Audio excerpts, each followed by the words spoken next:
The device not found error on the Lorex app means the app can't detect your cameras or NVR.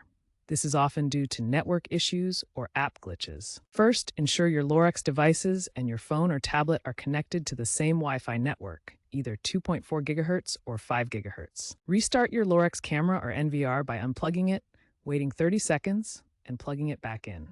Then close and reopen the Lorex app.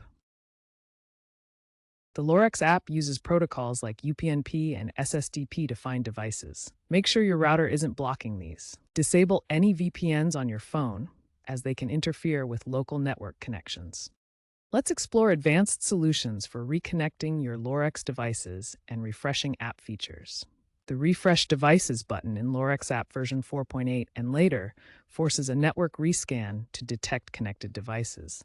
Make sure the Lorex app has access to Wi-Fi and location services in your phone's settings for proper device discovery. Regularly update both the Lorex app and your device firmware to patch bugs and improve connectivity.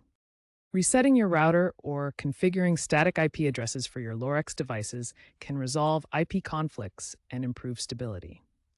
The rise of hybrid cloud local storage and security systems can impact device connectivity, so verify your network setup. Many users resolve issues by disabling VPNs or switching to Ethernet connections for stable connectivity.